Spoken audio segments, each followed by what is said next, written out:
Before you listen, if you enjoy the stories and want to hear more, then please consider subscribing. Most of you listening aren't subscribed, so please take this time to subscribe. Turn on notifications so you'll never miss a story and be the first to hear. You'll also be supporting me. Thank you. The monotony of my life was becoming unbearable, and that particular Friday was no different. I was stuck in a job that barely sparked my interest, a 9-to-5 grind of endless spreadsheets and meaningless meetings that seemed to suck the joy out of my existence. I lived alone in my small apartment, my only companions being the occasional houseplant that I managed not to kill and the drone of late-night television reruns. I had friends, but they were caught up in their own lives, too busy for more than an occasional chat or meetup. It was a slow Friday night, the kind of night where boredom is the only thing that really consumes you. I just got back from work, and I had been mindlessly scrolling through Craigslist for about an hour, my thumb tracing over the well-worn screen of my phone in repetitive, lazy circles. Most of the ads were the usual clutter, with half the poster trying to offload their out-of-date appliances, the other half selling questionably stained furniture. But then I came across one ad that really stood out in the sea of mundane postings. It was titled, "For Sale. Dead frogs in jars. $10 each." The weirdness of the ad caught me off guard, piquing my morbid curiosity. I clicked on it. The seller had posted numerous pictures of said jars, each one meticulously labeled with handwritten tags, bearing Latin names I vaguely recognized from high school biology classes. Still chuckling to myself about the ludicrous nature of the ad, I decided to message the seller. The combination of boredom and curiosity pushed me to inject some amusement into my otherwise dreary evening. "Hi there," I typed. "I'm very interested in your frogs. Would you accept $5 instead?" I was joking, of course. I didn't actually want to buy a jar of dead frogs, but I figured it would be amusing to haggle over something so bizarre. Much to my surprise, the seller replied almost instantly. "Deal," the message read. No counteroffer, no question about my seriousness, just a straightforward acceptance of my half-priced proposition. Suddenly, the joke felt a lot less funny, but trying to maintain a light-hearted stance, I brushed it off, thinking he might just be as bored as I was playing along. What I hadn't expected was the relentless follow-up messages. It was as if the seller had latched onto me, insisting on arranging the pickup, asking about my preferred frog species, discussing the best ways to preserve the jars. It got to a point where I felt cornered, infused by a zealous pursuit of the sale. I decided the joke had run its course. I didn't reply to his messages and eventually had to block him, hoping that would be the end of it. However, my hope was short-lived. It was around midnight when my phone vibrated, illuminating the darkness of my room with an eerie bluish glow. The number wasn't familiar, but the message it bore was unmistakably clear. Once my phone illuminated with a message from the frog seller, I felt the reality of the situation sinking in. I was wide awake, the late-night silence amplifying the adrenaline rushing through my veins. "When are you coming to pick up your frogs?" Read the message. The bluntness of it, combined with the fact that he now had my number, sent an uncomfortable sensation down my soul. I tried to dismiss it as a fluke, a coincidence maybe. But then another message arrived. "You agreed to buy, right? I'm waiting." Each message from the unknown number was like a body blow, intensifying my fear, making my hands shake as I struggled to rationalize what was happening. The messages kept pouring in, each one more insistent than the last. They were unsettling in their regularity, turning my phone into an object of dread. Every time it vibrated, I flinched. Every notification became a source of anxiety. The simple fact that the frog seller had found a way to my private number set my thoughts spiraling into worst-case scenarios. What if he finds where I live? What if he shows up on my doorstep with a box full of jarred frogs? I could see the headlines. "Local man harassed over dead frogs Craigslist ad." Absurd, yet terrifying. I felt exposed, my personal space breached. I couldn't focus on anything else, my daily routine getting overshadowed by the constant dread of receiving another message. During the day, I found myself constantly checking my phone, waiting for that familiar buzz. At night, sleep eluded me, nightmares filled with jars of dead frogs and an unseen stalker taking over. Despite the fear, I had no idea what to do. Reporting it to the authorities seemed like an overreaction.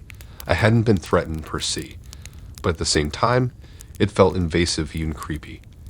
It was the not knowing that gnawed at me, the not knowing how he got my number, what he could do with it, or when the next message would arrive. Every buzz of my phone thereafter felt like an electric shock, a cold prickle of discomfort that wouldn't leave. The fear was intoxicating, dizzying even. I kept glancing over my shoulder, half expecting to see jars of dead frogs ominously lined up on my doorstep. For weeks, the memory of the incident haunted me. The casual conversation I had initiated as a joke had escalated into a situation that was beyond my control, reminding me that sometimes harmless fun can evolve into terrifying situations in the realm of online anonymity. After a while, he stopped contacting me. Perhaps he found a buyer for his sick fantasy of putting dead frogs in jars and selling them to other sick buyers.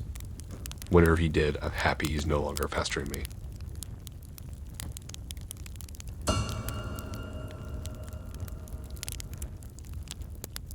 So this happened on a blisteringly hot July afternoon when I finally made the decision to sell my old Ford truck. The vehicle had been more of a burden than a blessing, collecting dust in my garage, the rust creeping up on its sides. It felt like a relic of a bygone era when I fancied myself as a country boy. But as time went on and my life circumstances changed, the truck became nothing more than a cumbersome reminder of my past. A family man in the suburbs, I no longer needed the truck's horsepower or its rough charm. Reluctantly, I listed the truck on Craigslist, pricing it at a modest $1,000. I figured that even though it was old, it could still be of use to someone else. Almost immediately, I was bombarded with messages from interested buyers, but one stood out from the rest. He was willing to pay the full asking price but wanted to see the truck first. We went back and forth, negotiating before finally settling on a price of $750. The agreement was made. He would pick it up from my house the next day. The next day arrived, cloaked in the typical warmth of a midsummer afternoon. I'd spent the morning giving the old Ford a final once-over, cleaning out any forgotten items, lingering traces of my life it held within its cabin. Despite its impending departure, I felt a deep sense of nostalgia as I polished its rough edges. Thinking about the various road trips, the weekend getaways, the drives to the countryside. Just as the clock neared 3 p.m., I heard the distant rumble of a car pulling into my driveway. Through the fluttering curtains of my living room window, I caught my first glimpse of the buyer. He emerged from a nondescript car, his all-black attire immediately setting him apart in the bright afternoon light. He wore a face mask, unusual for a private meeting, and his sunglasses shielded his eyes, obscuring any attempt at reading his emotions. As he approached the old Ford, I felt an inexplicable knot of anxiety twist in my stomach. I watched as he circled the vehicle, his hands running over the faded paint, the worn-out tires, and the rusty edges. Every touch felt intrusive, every inspection a violation of the memories the truck and I shared. But I reminded myself of the need to let go, the necessity of this strange handover. He popped the hood and peered into the mechanical heart of the truck. His fingers, clad in black gloves despite the heat, prodded and poked at the engine, exploring its depths. I couldn't help but feel a surge of defensiveness as he did this, but I held my tongue, watching the silent inspection from a distance. He then proceeded to the interior, his dark figure almost swallowed by the truck's cabin. I saw his masked face peer into the rear view mirror, his gloved hands testing the grip of the steering wheel, his body sinking into the well-worn driver's seat. It felt as if he was trying to become familiar with the truck, understanding its quirks, its characteristics. I wondered if he could sense the remnants of the truck's past, the echoes of laughter, the silent witnesses of long conversations that the truck held within. The inspection went on for what felt like hours, the sun dipping lower in the sky, casting long shadows on the driveway. Every passing minute amplified the feel of nervousness. His meticulous examination felt strangely intimate, his silent demeanor creating a tension that hung heavy in the air. The summer heat wasn't the only thing making me sweat. After the money changed hands, he drove off in the old Ford truck, leaving me with a sense of relief. I could finally let go of the past.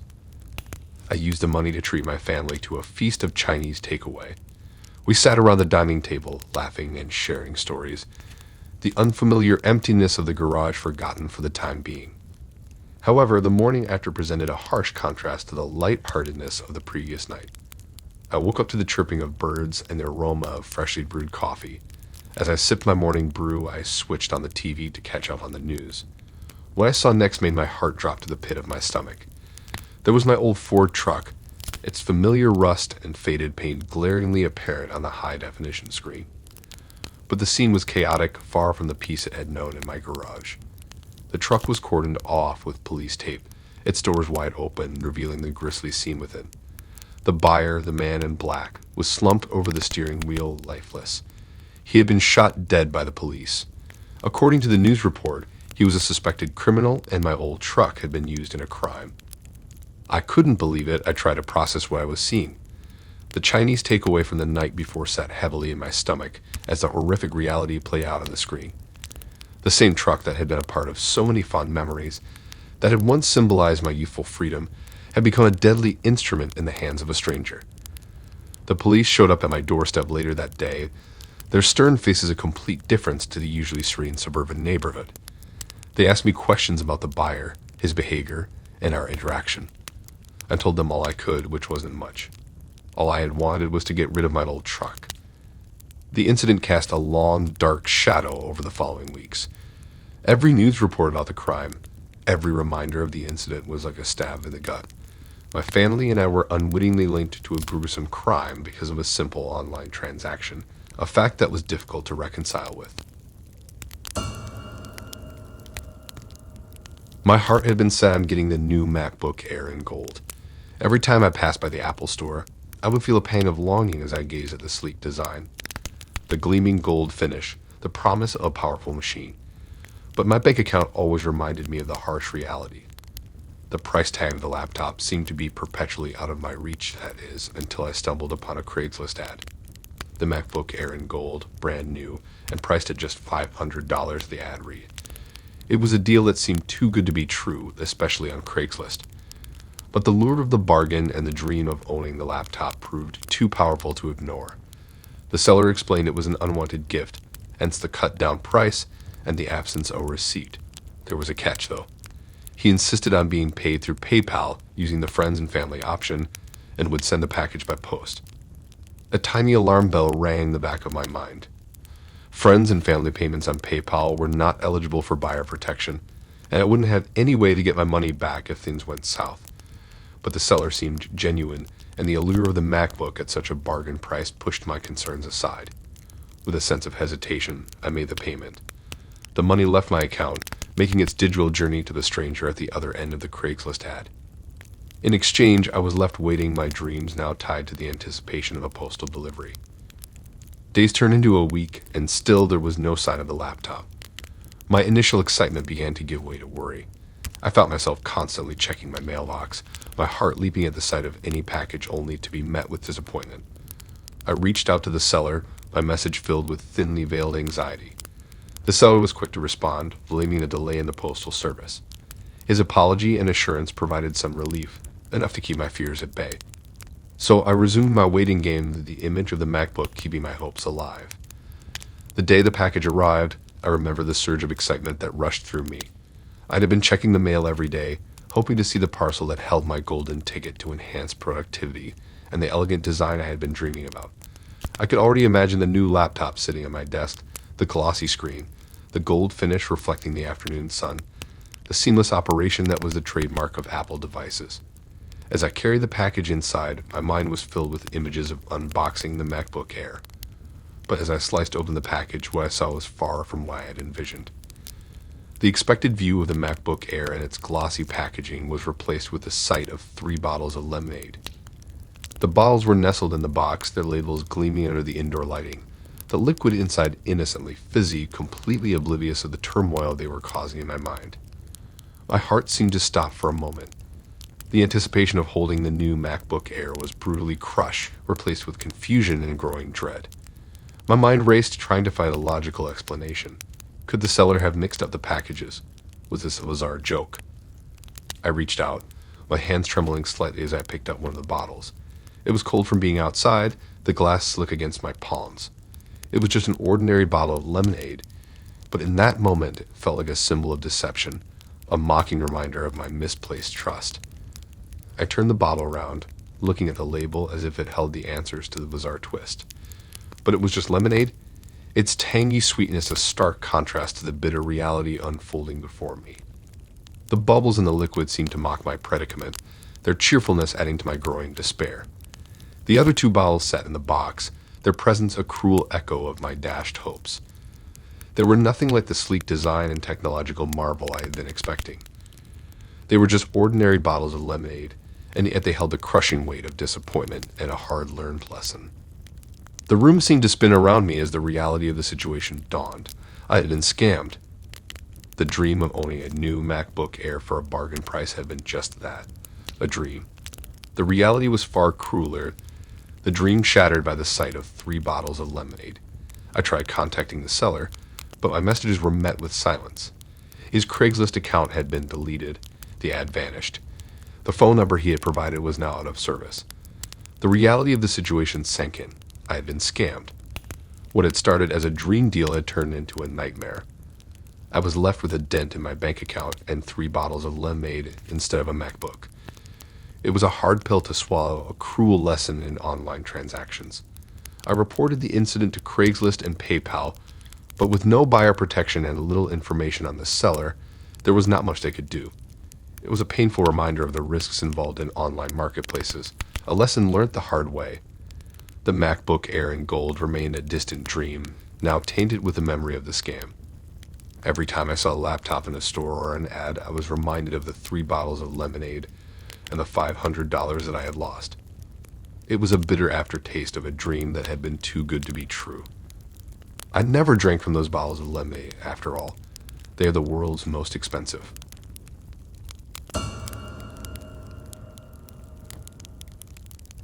Alright, so this one is quite an eventful story. Basically, I had this mountain bike C. Good old Rusty, trusty, and a little bit crusty. We had our share of the road, seen sunsets, downpours, and too many potholes to count. But times change, and old Rusty started gathering dust in the garage. Couldn't let that happen, could I? So I thought, alright, let's put you on Craigslist and find you a new set of adventures. So there I was taking pictures of Rusty. Each click of the camera felt like a betrayal. But it was for the best, right?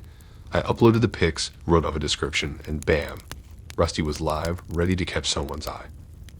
Didn't take long. A guy hit me up, sounded keen. We chatted, haggled a bit, and agreed on a meeting point. I felt a twinge of sadness, but also excitement. Rusty was going to see the world again. The day came. I loaded Rusty into my truck, our last journey together. Arriving at the agreed spot, a busy parking lot, I pulled Rusty out. I was a bit early. Waiting there, I kept glancing around, hoping to see a friendly face. What I got, though, was anything but. This dude strolled up, all swagger and smirks. Something about him set off alarms in my head. He was too confident, too nonchalant. I gripped Rusty's handlebars tighter. As he approached, he didn't even greet me, just reached out for Rusty. I was taken aback. He tried to mount the bike when I wasn't letting go. Next thing I knew, he was trying to wrestle Rusty out of my grip. It's a tense situation, a weird tug of war, our faces twisted in determination. Suddenly, the guy gets a bit too rough, yanks Rusty way too hard, and we're now in a full-on skirmish. It's not what I signed up for, selling my bike on Craigslist, but here we are. Now, I'm no fighter, but I have a good right hook that's seen me through a couple of tight spots. Not something I boast about, but when you're backed into a corner, you've got to do what you got to do. So without thinking, I swing my fist, a shot in the dark, hoping to surprise him enough to loosen his grip on Rusty. But here's the kicker. The universe must have been on my side that day, or maybe it was Rusty's spirit fighting with me. Whatever it was, my fist connected with a solid thunk against the guy's jaw. I swear I could feel it through my knuckles, a jarring sensation that sent shockwaves up my arm. I'd thrown a punch, but I hadn't meant to land it that hard. The guy's eyes went wide. His grip on Rusty instantly slackened. He staggered back, his hand flying up to his face. There was this split second of utter silence, a moment frozen in time as we both processed what just happened. Then, a sickening sound reached my ears. It was a crunch, a sound I'll never forget, a sound that meant trouble. I'd just broken a dude's jaw over a bike sale. I stood there, frozen, the stillness punctuated by the guy's groans. People were dialing the police, their eyes wide with shock. In the whirlwind of the moment, I didn't even think to run. I stayed, waiting for the inevitable. Before long, the blue and reds lit up the parking lot. I explained what happened to the cops. It took one look at the writhing guy on the ground, listened to the witnesses, and nodded. I was let off with a warning, and the guy was carted off in an ambulance, his dreams of a quick steal crushed along with his jaw. After the chaos, I loaded Rusty back into the truck. As I drove home, I couldn't help but feel a strange sense of satisfaction. Rusty and I had one last adventure, a story to remember. Maybe it was a sign that Rusty was meant to stay with me. We still had some rides left in us, some sunsets to chase. And Craigslist? Well, that's one platform I'm crossing off my list for any future sales. It's too wild for me and Rusty. You never know what kind of ride you're in for. Thanks for listening in. If you like these stories and want to hear more, then please subscribe and like and support this new channel. We have more stories for you to listen to.